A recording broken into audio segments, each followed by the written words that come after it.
Tuve que enfrentar una verdad dolorosa. Hay un versículo que muchos pastores pasan por alto, y lo vi suceder ante mis ojos. No saltan por distracción, saltan de manera deshonesta. Y fue entonces cuando me di cuenta de que algo estaba mal con lo que estaba escuchando sobre finanzas. Te diré qué es ese versículo y por qué se ignora, pero necesito contarte cómo llegué a él, paso a paso.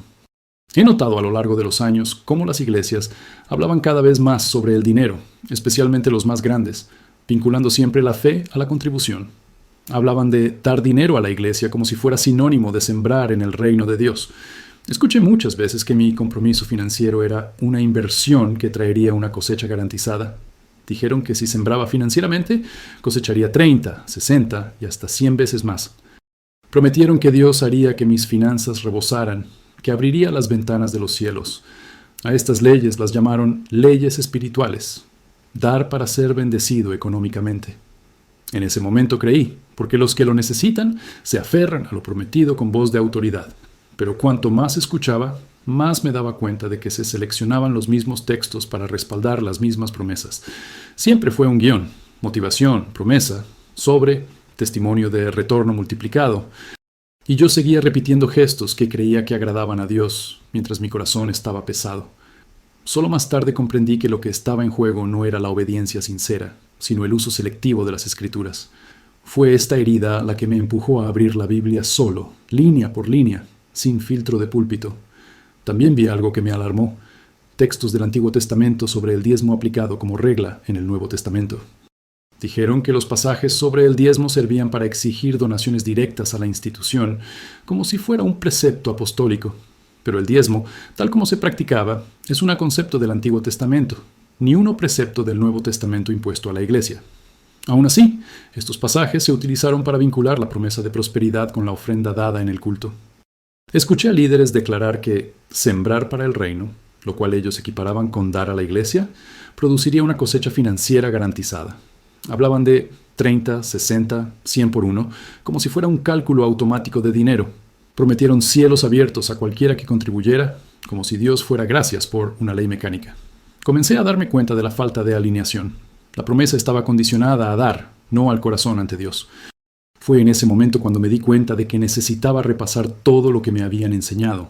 No quería ser injusto, quería ser bíblico, así que me sumergí en los textos. Le pedí a Dios que me mostrara dónde estaba equivocado, si es que estaba equivocado. Y fue con ese espíritu que seguí leyendo, tomando notas, confrontando. No quería una teología que se adaptara a mí, quería la verdad del Evangelio. Y la verdad empezó a aparecer en las páginas que había dejado de lado porque confié demasiado en lo que escuchaba. No lo sabía aún, pero estaba a punto de toparme con el versículo que muchos evitan. Mientras tanto, vi dónde iba el dinero en las grandes iglesias a las que asistía. Pastores con sueldos enormes, beneficios que ni siquiera sabía que existían, una estructura de personal inflada que parecía ir mucho más allá de lo necesario.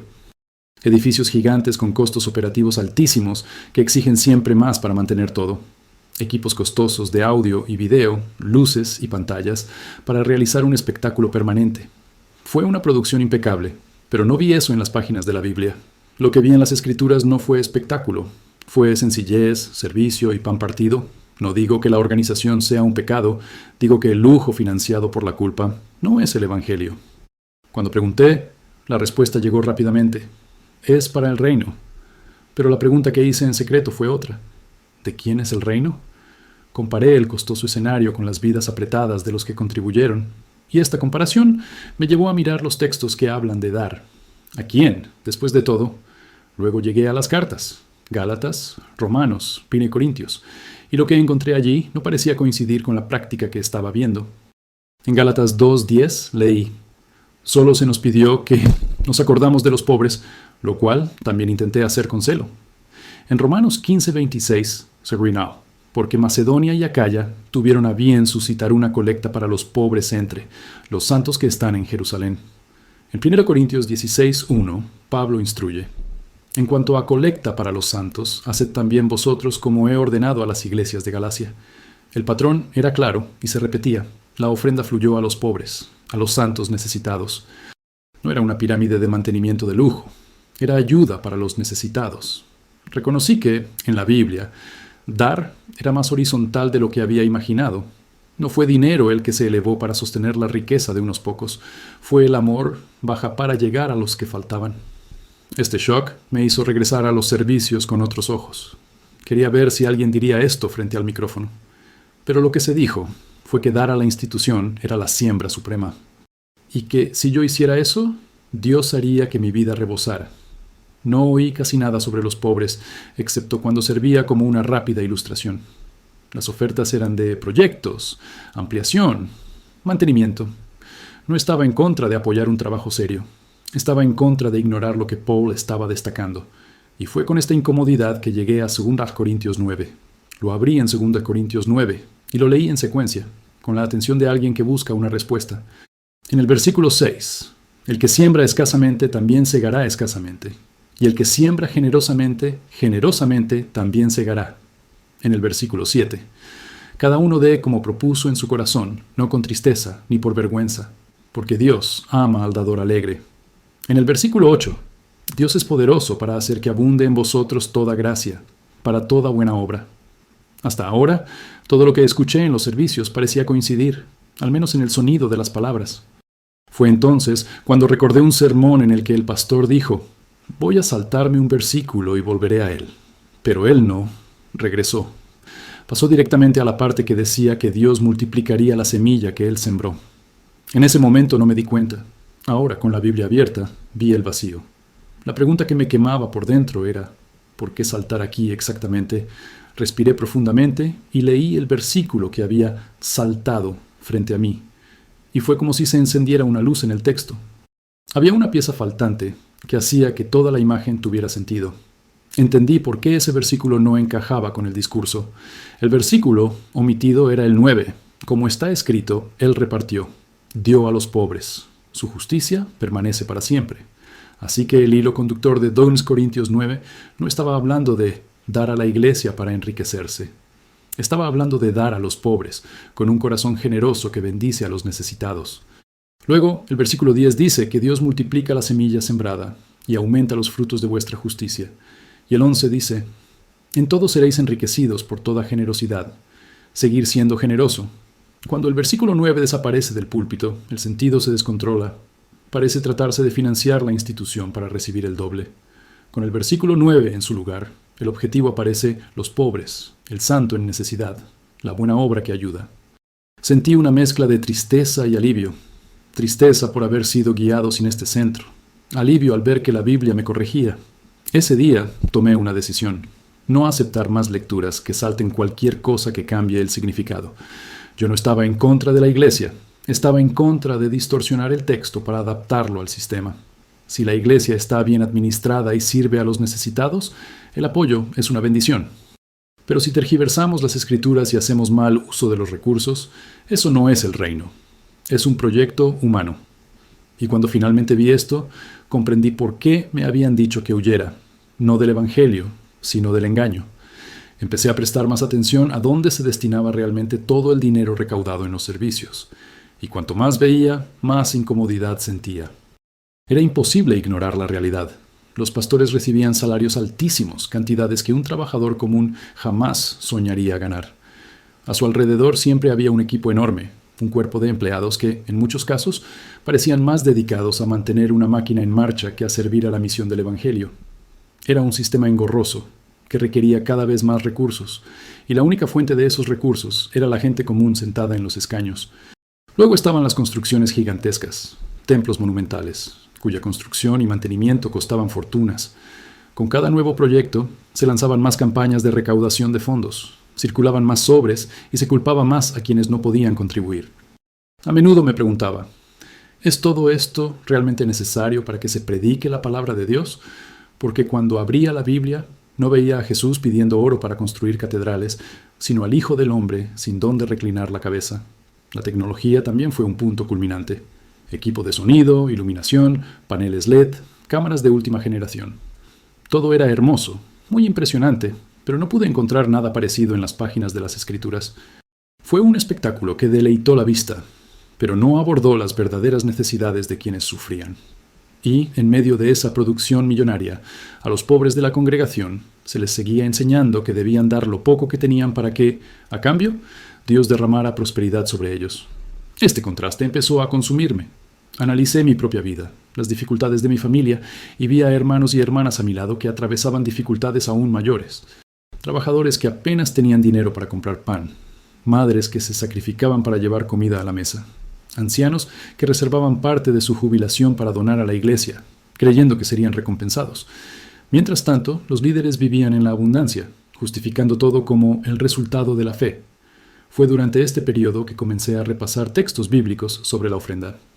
Si fuera cierto que Dios había establecido una ley financiera espiritual, debería haber quedado claro en las Escrituras. Pero cuanto más leía, más descubría que esto no era lo que estaba escrito.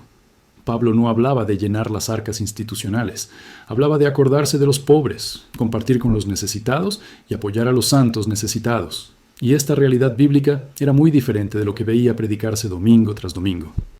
Fue entonces cuando me di cuenta de que había una estrategia mucho más profunda en juego. Los versículos se escogían cuidadosamente, se cortaban y se repetían hasta que parecían decir exactamente lo que los predicadores querían. Y esto me llevó a la pregunta central: ¿qué pasaría si, en lugar de simplemente manipular el significado de un texto, se saltaran secciones enteras de la palabra? Esta idea parecía absurda al principio, pero no pasó mucho tiempo hasta que la vi suceder ante mis ojos. La primera vez que noté claramente que se saltaba un versículo fue durante un servicio de los miércoles. Tenía la Biblia abierta, siguiendo la lectura palabra por palabra, cuando noté algo extraño. El pastor estaba leyendo un pasaje de 2 Corintios 9, pero de repente se saltó una sección entera sin ninguna explicación. Simplemente se saltó y siguió adelante, como si nada hubiera pasado. En ese momento me sentí confundido porque parecía que faltaba algo en el razonamiento.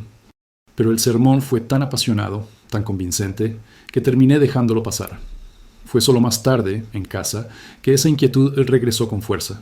Tomé mi Biblia y releí el pasaje con calma. El pastor había empezado en el versículo 6. El que siembra escasamente, escasamente también segará. Y el que siembra generosamente, generosamente también segará. Luego pasó al versículo 7. Cada uno dé como propuso en su corazón, no de mala gana ni por obligación, porque Dios ama al dador alegre. Hasta ahí todo parecía estar bien. Luego pasó directamente al versículo 10, donde Pablo dice que Dios multiplica la semilla sembrada y aumenta la cosecha de justicia. Pero entre estos versículos había un detalle crucial. Fue el versículo 9 el que se había ignorado. Decía: Él ha repartido, ha dado a los pobres, su justicia permanece para siempre. Cuando leí esto, casi no podía creerlo. Era como si una pieza del rompecabezas se hubiera ocultado a propósito. Porque este versículo cambia por completo la dirección del texto. Sin él, parece que todo el pasaje trata de dar dinero a la iglesia para recibir prosperidad a cambio. Pero con él, el significado es diferente. El enfoque no está en enriquecer a las instituciones, sino en ayudar a los necesitados.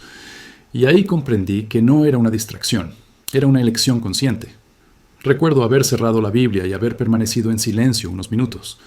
Sentí una opresión en el pecho, como quien descubre que ha sido engañado por alguien en quien confiaba profundamente. No era solo una interpretación diferente, era la omisión de una parte esencial del texto. Me pregunté, ¿cuántas veces ha pasado esto sin que me diera cuenta? ¿Cuántos otros textos han sido moldeados para encajar en un discurso ajeno a las Escrituras? Sentí indignación, pero también un despertar. No quería creer que los líderes espirituales pudieran actuar con tanta deshonestidad, pero al mismo tiempo no podía negar lo que había visto con mis propios ojos. Era como si se hubiera descorrido el telón y por fin pudiera ver tras bambalinas. Lo que ocurría allí no era fidelidad a la palabra.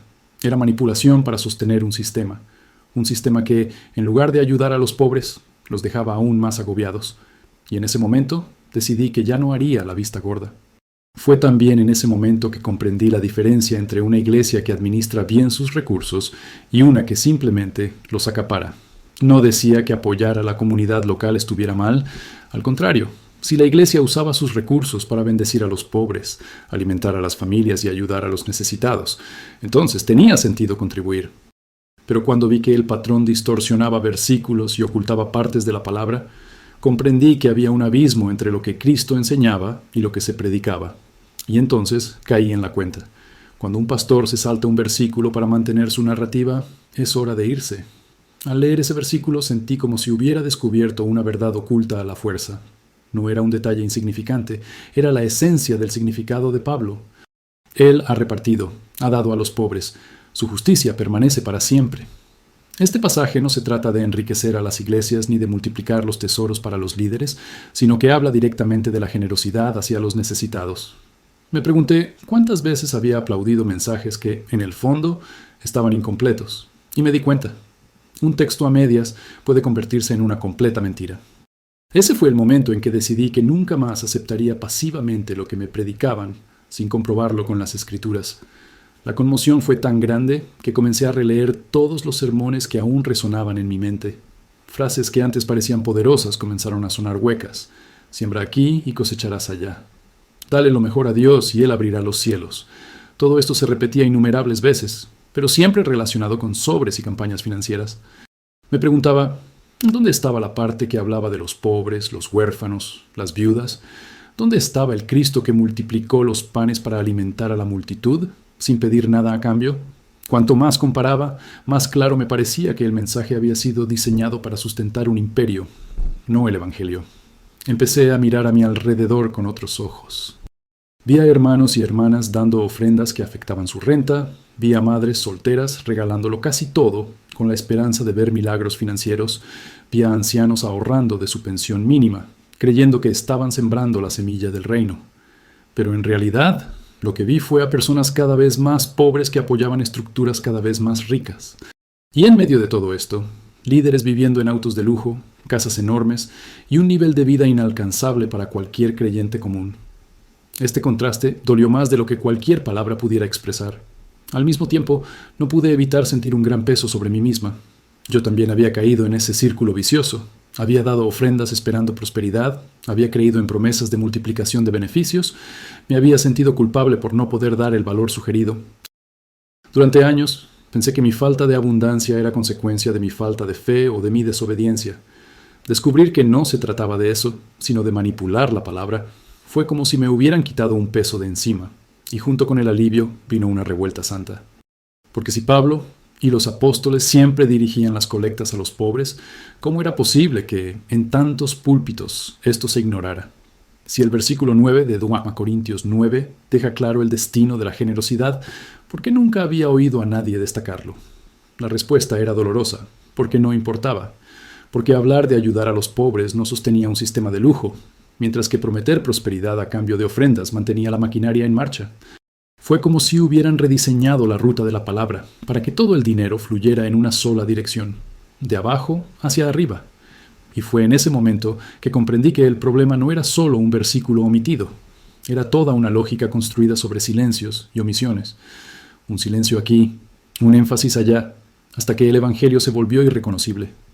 Pero el Espíritu Santo me abrió los ojos, y ya no pude ignorar lo que había visto.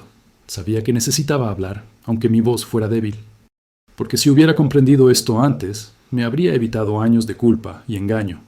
Y si alguien presta atención a esta advertencia, tal vez pueda liberarse antes de caer en la misma trampa.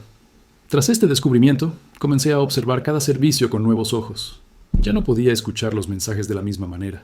Cada vez que leían un texto sobre generosidad o cosecha, mi corazón se aceleraba, esperando a ver si se saltaba ese versículo otra vez.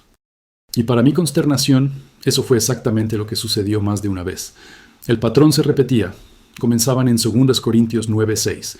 Hablaban de dar con alegría en el versículo 7. Se saltaban el versículo 9 y saltaban directamente al versículo 10, donde parecía haber una promesa de multiplicación de semillas.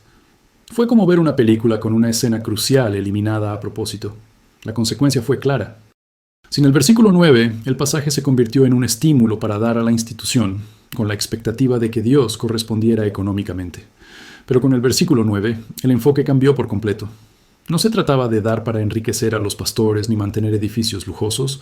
Se trataba de distribuir a los pobres, ayudar a los necesitados y socorrer a los santos. Esa omisión alteró por completo el significado de la palabra. Y cuando me di cuenta de esto, comprendí que no se trataba solo de un error de interpretación. Era una manipulación consciente y planificada para mantener a la gente atrapada en el sistema. Fue doloroso admitirlo, pero había caído en esa misma trampa. Durante años me rendí, creyendo que mi cosecha sería financiera, que mis deudas se saldarían milagrosamente, que mis ingresos se multiplicarían. Esperaba prosperidad porque esa era la promesa que había escuchado. Pero la Biblia nunca lo garantizó como una ley automática. Al contrario, siempre mostró que la verdadera cosecha era la justicia, la generosidad y la compasión por los pobres. Cuando se silencia el versículo 9, se borra esta verdad y la iglesia comienza a alimentarse de su propia gente, en lugar de alimentar a quienes más lo necesitan. La indignación me invadió.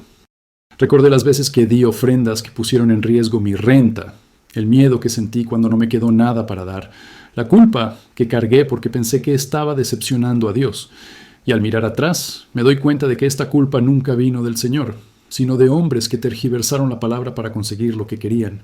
Era demasiado pesado para admitirlo, pero a la vez liberador, porque una vez que una mentira se expone, pierde su poder. Y ya no podía ser esclavo de algo que no provenía de la Biblia. Empecé a hablar con algunos hermanos sobre esto, pero pronto me di cuenta de que no sería fácil. Muchos prefirieron no cuestionarlo. Algunos incluso se enojaron cuando les mostré el versículo 9, como si estuviera atacando su fe. La verdad es que a nadie le gusta creer que podría haber sido engañado. Yo mismo luché con este sentimiento, pero no podía negarlo. Estaba escrito, era claro, y no podía seguir fingiendo que no lo veía. Fue como si Pablo hubiera dejado ese versículo allí precisamente para proteger a la iglesia de las falsas enseñanzas, pero pocos estaban dispuestos a verlo. Y fue entonces cuando comprendí que cuando un pastor necesita omitir un versículo para fundamentar su mensaje, no es solo un error teológico, sino un fraude espiritual. Es una prueba de que la prioridad no es la verdad de la palabra, sino el interés propio. Y a la luz de esto, aprendí una lección que llevo conmigo hasta el día de hoy. No importa quién predique, necesito comprobar si está en la Biblia. Necesito leerlo por mí mismo, porque sólo así podré mantenerme firme en la verdad. Y si un día me doy cuenta que están intentando engañarme, la respuesta será sencilla: levantarme y marcharme sin mirar atrás. Tras comprender esta manipulación, comencé a repasar cada detalle de lo que Pablo escribió en 2 Corintios 9. Quería asegurarme de no exagerar, de que no se tratara solo de un malentendido mío. Así que releí el capítulo completo varias veces, y cada vez que lo leía, más me convencía. La línea 9 no era solo un detalle que se podía ignorar, era el corazón del texto. Señalaba el destino de la generosidad, los pobres. Sin ella, el discurso se convertiría en un mecanismo para justificar ofrendas interminables destinadas a mantener las estructuras humanas. Con él, la generosidad volvió a su significado original: ayudar a los necesitados y glorificar a Dios mediante el amor práctico. Esta diferencia no era pequeña, era como ver dos caminos opuestos. Uno conducía a la justicia, la compasión y el cuidado de nuestros hermanos y hermanas necesitados. El otro conducía al enriquecimiento de unos pocos y a la explotación de la mayoría. Y fue este segundo camino el que vi construirse ante mis ojos, domingo tras domingo. Cada palabra omitida contribuía a allanar el camino del engaño, llevando a los pobres a creer que debían apoyar a las iglesias ricas para algún día recibir algo a cambio. Pero la Biblia nunca prometió esto.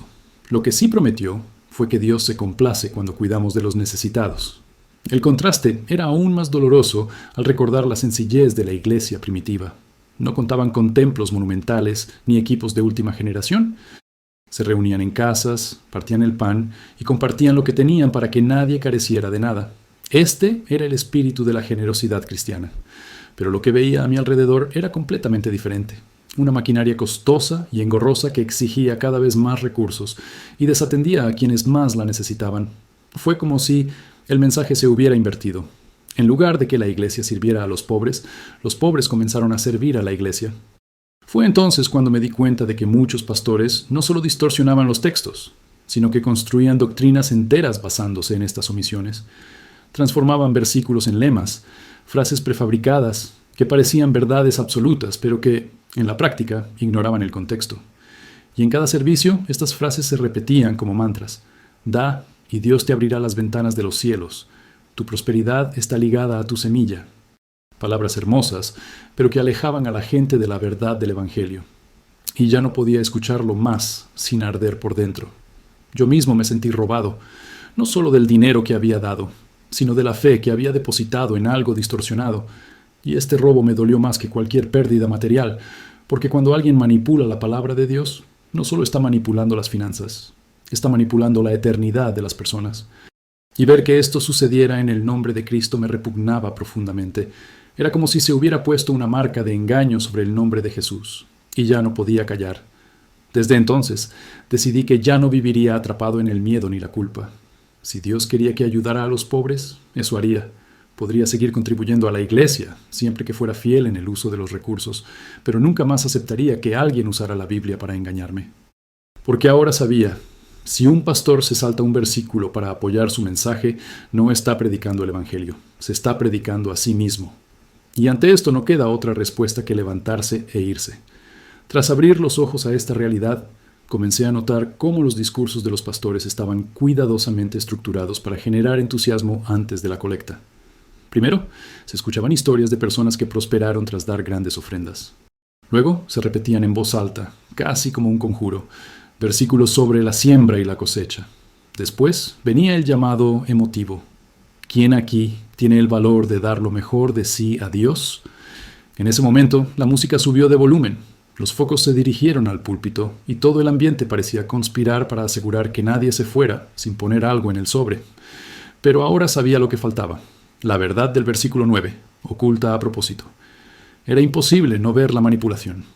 La gente sencilla, llena de necesidad, se levantaba entre lágrimas, a menudo entre lágrimas, para depositar en el altar lo poco que tenía. Y los líderes lo aceptaban como una prueba de fe. Pero lo que nadie decía era que la Biblia no les pedía que enriquecieran a la iglesia. Les pedía que ayudaran a los pobres.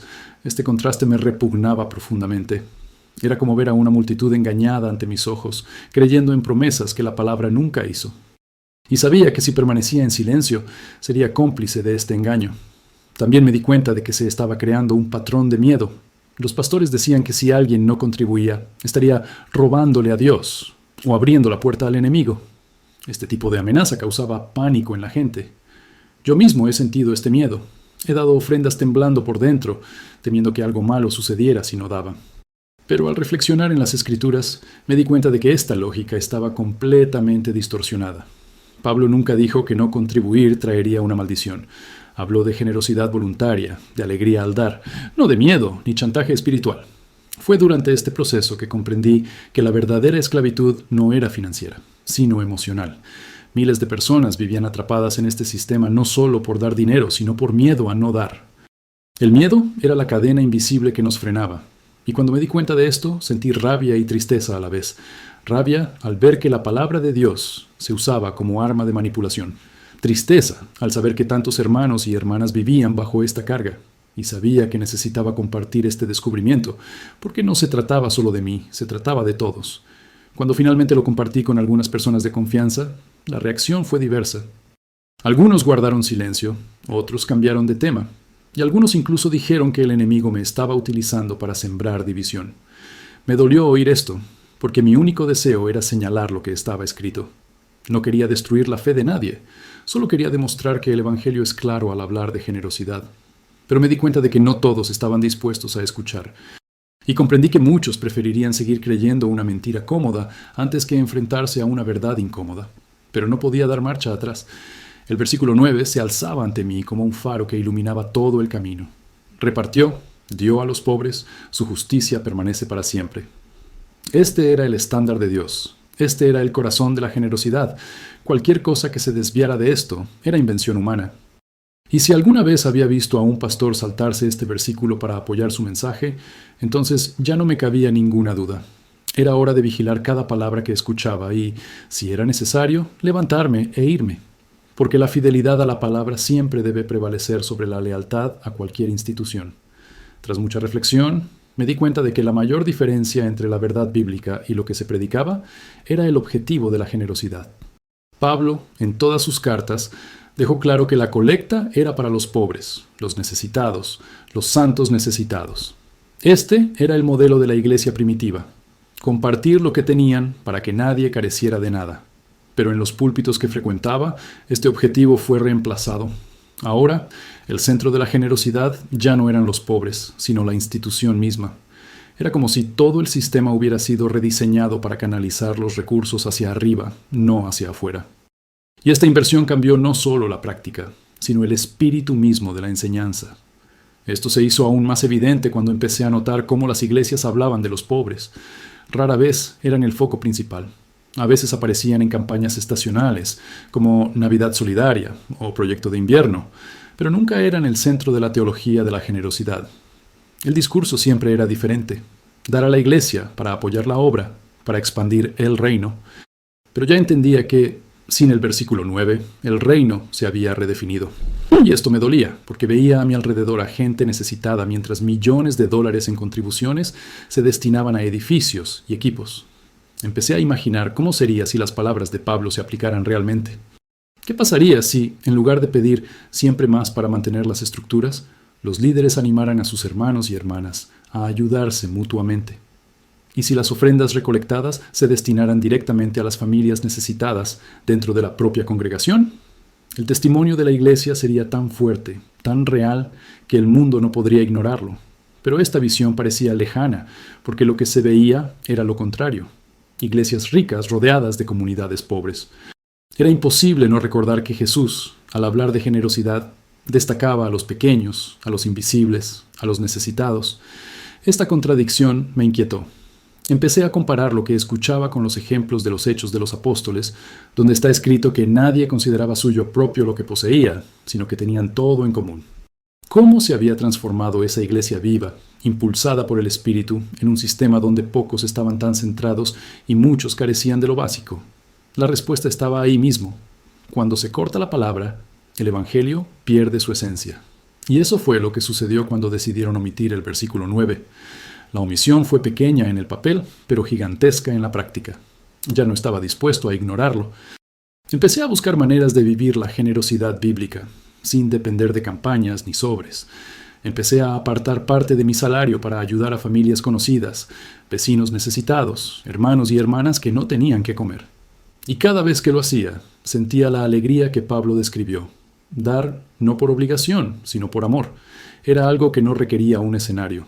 No necesitaba ser el centro de atención, sino que llevaba la marca de la justicia que perdura para siempre. Y fue a través de esta sencilla práctica que comprendí lo que significa ser verdaderamente libre. Libre del miedo a una maldición, libre de la culpa por no dar lo suficiente, libre de la manipulación de hombres que distorsionan la palabra. Ahora sabía, la verdadera cosecha no está en cuentas bancarias abultadas, sino en vidas transformadas por la generosidad. Lo que multiplica no es la cantidad donada a una institución, sino el amor derramado sobre los necesitados. Y este amor nunca falla, porque está basado en la verdad de la palabra, y no en los intereses de los hombres. Después de poner en práctica esta sencilla generosidad bíblica, comencé a notar cómo mi fe se renovaba. Ya no dependía de campañas ni promesas humanas para sentir que agradaba a Dios. Al contrario, sentía que finalmente obedecía la palabra genuinamente. Cada vez que ayudaba a alguien necesitado, recordaba el versículo 9. Repartió, dio a los pobres, su justicia perdura para siempre. Fue como si este texto cobrara vida ante mis ojos. Y me pregunté, ¿por qué tantos líderes deciden ocultar esta parte de la Escritura? La respuesta, por desgracia, parecía obvia. Porque si la gente comprendiera que la generosidad debía dirigirse a los pobres, muchos de los sistemas de lujo no sobrevivirían. Si la gente supiera que el verdadero objetivo de las ofrendas no eran los edificios ni los salarios millonarios, sino los hermanos y hermanas necesitados, entonces el engranaje que impulsa a tantas iglesias modernas dejaría de funcionar. Esta era la realidad que nadie quería admitir. No era solo descuido, sino interés propio. Y este interés propio moldeaba sermones, construía teologías y mantenía a multitudes atrapadas en el mismo ciclo. Recuerdo un domingo que el pastor dijo, «Si no das, Dios no puede bendecir tu vida financiera». Esa frase se me quedó grabada como un claro ejemplo de manipulación, porque la gracia de Dios no se vende, y su bendición no depende de una suma de dinero entregada en un sobre. Al escuchar eso, sentí un peso tremendo, pero también una santa indignación, porque sabía que ese mismo día había familias allí que apenas tenían dinero para comprar pan, y estaban siendo presionadas a dar, creyendo que esa era la clave de la prosperidad. Fue un momento en el que me di cuenta de la crueldad que se esconde detrás de hermosas palabras. Comprendí entonces que la palabra de Dios, si se acorta, se convierte en una herramienta peligrosa. No solo importa lo que se predica, sino también lo que se omite. Y al eliminar el versículo 9, se eliminó la esencia del mensaje de Pablo. En lugar de la justicia y la generosidad, entró la lógica del intercambio. Doy para recibir. Pero esa no es la lógica del Evangelio. Jesús nunca dijo, den para enriquecerse. Dijo, cuando des a los necesitados, que no sepa tu izquierda lo que hace tu derecha, para que tu dádiva sea en secreto, y tu Padre, que ve lo que se hace en secreto, te recompensará. Mateo 6:3-4. Esto es completamente diferente a lo que escuché desde el púlpito. Este despertar cambió mi perspectiva sobre la iglesia. No llegué a odiar la institución, pero aprendí a discernir. Porque no todas las iglesias prosperan gracias a la manipulación. Hay comunidades serias y fieles que verdaderamente utilizan sus recursos para el reino de Dios. Pero también hay quienes hacen exactamente lo contrario, y es de estas de quienes debemos huir. Y la señal de advertencia es clara. Cuando la palabra se distorsiona, cuando se omiten versículos, cuando el enfoque se centra en enriquecer las estructuras en lugar de bendecir a las personas, es hora de huir, no por rebelión, sino por amor a la verdad que nos hace libres. Y eso fue lo que hice. Decidí dejar de aferrarme a lugares donde la Biblia se usa como herramienta de manipulación. Decidí que mi fe se basaría únicamente en Cristo, no en promesas de prosperidad terrenal. Y entendí que si Dios me llamaba a ser generoso, era para ser generoso con los necesitados, con los olvidados, con los que sufren. Esta decisión me trajo paz, porque ahora sabía que mi generosidad estaba en sintonía con el corazón de Dios. Y me di cuenta de que el Evangelio no necesita lujo para ser verdad, solo necesita la verdad. Al recordar todo lo que he vivido, comprendo que esta experiencia fue una enseñanza dura pero necesaria. Necesité experimentar el engaño para aprender a valorar la verdad. Necesité ver la manipulación para comprender el peso de un versículo ignorado. Hoy, cuando leo 2 Corintios 9, ya no veo solo un texto sobre la generosidad. Veo una advertencia contra quienes tergiversan las Escrituras para su propio beneficio. Y recuerdo claramente que si un pastor se salta un versículo, no es solo un detalle, es una decisión que revela a qué reino sirve. Y ante esto, la decisión más sabia es siempre huir de la mentira y correr a la palabra. Este viaje también me enseñó a mirar a los demás con más compasión. Comprendí que la generosidad no se trata de acumular riqueza, sino de justicia compartida. Cuando ayudo a alguien necesitado, siento que vivo el Evangelio en su forma más pura. No necesito promesas humanas para esto, porque la recompensa de ver la vida de alguien transformada es suficiente. Esta es la justicia que perdura para siempre, no una promesa ilusoria de prosperidad, sino un verdadero testimonio de amor y fe en acción. Hoy, cuando veo a hermanos y hermanas que aún se aferran a discursos de prosperidad, me entristece el corazón, porque conozco el peso de la culpa, conozco el miedo a no dar, conozco el sentimiento de creer que la fe depende de la cantidad que hay en el sobre. Pero también sé que la palabra de Dios es clara y que cualquiera puede abrir la Biblia y ver lo que está escrito. El versículo 9 no está oculto, está ahí, accesible a todos. Solo se necesita valentía para afrontar la verdad. Y esta verdad libera, porque muestra que la generosidad no es moneda de cambio con Dios, sino una expresión de su amor en nosotros. No digo esto para atacar a las iglesias ni a los pastores, sino para recordarles que el Evangelio no se puede negociar. Si se recorta la Biblia, si se distorsiona el mensaje, si se oculta la verdad, se está engañando a la gente. Y Jesús mismo nos advirtió contra los falsos maestros, que vendrían con piel de oveja, pero por dentro serían lobos rapaces. Lo que he visto a lo largo de los años me ha demostrado que esta realidad no está lejos, está más cerca de lo que imaginamos, y todo cristiano necesita estar vigilante, con la mirada fija en la palabra, para no dejarse llevar por el mal camino. Lo que me llevo de esta experiencia es simple. Nunca más permitiré que nadie lea la Biblia por mí. Nunca más aceptaré un sermón sin antes revisar el texto sagrado, porque la palabra es clara, y quienes la ignoran revelan más de sí mismos que de Dios. Aprendí a vivir mi fe de forma práctica, ayudando a los necesitados, amando de verdad, sin esperar nada a cambio. Y esta práctica me trajo una paz que ninguna campaña financiera podría jamás darme. La paz de saber que estoy obedeciendo el corazón de Dios, no la voz de los hombres. Por lo tanto, dejo este testimonio como advertencia y aliento. Si observan que alguien se salta un versículo, cuestiónenlo. Si un pastor distorsiona las Escrituras para su propio beneficio, no lo duden, levántense y váyanse, porque la fidelidad a Cristo vale más que cualquier tradición humana. Y recuerden siempre, Él repartió, dio a los pobres, su justicia permanece para siempre. Este es el Evangelio vivo, esta es la señal de la verdadera generosidad, y quien permanece en este camino nunca será engañado, porque la verdad de la palabra es la lámpara que ilumina todo nuestro caminar.